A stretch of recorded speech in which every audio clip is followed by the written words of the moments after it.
thrice greatest one, thrice greatest one, thrice greatest three, thrice greatest three, thrice greatest three. Androgynous, erogenous one, androgynous two, ambiguous three. Thrice greatest three, three, three, oh multifarious, multifaceted, magnificent, infinite sea,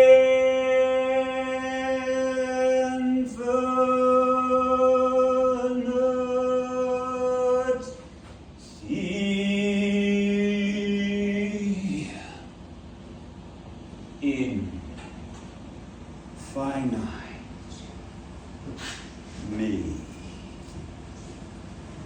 infinite us, infinite us, infinite us. Oh, mistress Jesus, mistress Jesus, mistress Jesus, thrice greatest, thrice greatest. Thank you.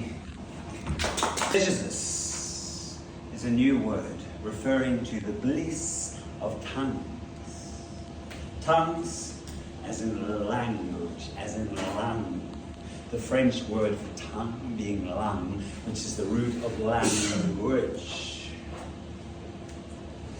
The tongue is both the organ itself within the mouth and the vibrations it creates. The language, which issues forth via vibrations into the world of form, as an intermediary between thought and manifestation. For words were not originally just containers of abstract meaning. They had vibrational properties. When humans first created language, it wasn't such an abstract intellectual thing. More, it was like, what does something feel like? What does it sound like? What is this? It's a finding the vibration of the thing, finding the sound and the feeling which expresses that, and then that becomes a word. And when put together with other words, combines, creates other vibrations with other effects. Since then, language has been progressively diluted through various filters, cultures, and lands and peoples, until we end up with something like English, which is kind of a bastard, a motley amalgam of all these different root languages. And so it's lost to some extent its vibrational potency, its embodied properties. It's become this abstract thing where the meaning of a word is not directly related to the feeling and the sound, the vibration of that thing, but has been filtered through time, through space, through different places and cultures to become something else. The more ancient languages have more direct vibrational properties, which is why they're usually more effective for magic. So people use like ancient Hebrew, ancient Greek, Sanskrit, languages that are older and are closer to their vibrational origins. They haven't been filtered through these layers of intellectual dilution. And yet, there is another kind of magic in languages such as English because of this very filtered property of the language. It's like all these strange amalgamations. It's like a palimpsest of all these different things where it's an amalgamation of like Latin roots and Germanic roots and Indo-European roots and all these things that have been put together. And so there's a kind of curious joy in tracing back where the different origins and branches and roots of our language come from and how they filter through these different cultures. So it has its own strange magic in that and discovering those nuances. But I think to take it back to a vibrational level is very important. And that's where poetry and song come into language.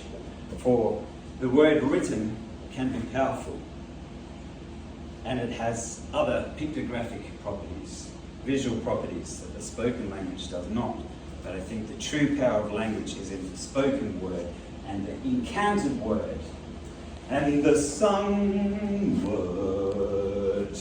For poetry and song are the language of the gods.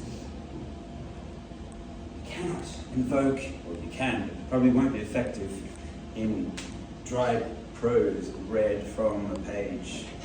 You have to put your passion into the words. Revivify them with cadence, with cascade, with all the nuances of the vibrations of the original tongue from which our modern language is formed. For language comes from sound.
For it is deeply embodied speech and song which calls forth the gods and spirits, as well as the wonders of wit and wordsmithing. The sound of the voice is intrinsically connected with and activated by, from the breath, that very life source of the physical vessel.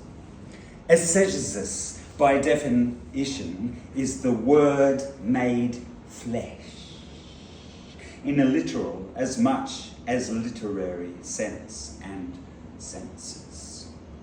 This is not just an expression of the artist sorcerer's ability to manifest in matter from thought via incantation, but also an expression of the tactility of words themselves when charged with passion, impelled by breath. Sparks of intent fanned to flames by the bellows of the lungs, to the rhythmic beating of the heart, or even sensually and intentionally written ritually upon sacred parchment with the gentle twisting of the wrist, or typed in a flurry of fingers. No mere mental game. The embodied word is the word heard, the word uttered, cried, wailed, or sighed. The words which punctuate the atmosphere with the speaker's will. Words sung, encountered, chanted, decanted from the alembic of the chest. Words invested with meaning, but also vivified by the ardent, verdant dance of the tongue in the mouth. The vibration of throat, the curling of language on the palate, the taste of vowels, the ring of nouns, and the receptive collecting curl of the listening ear, that cartilaginous shell of glee.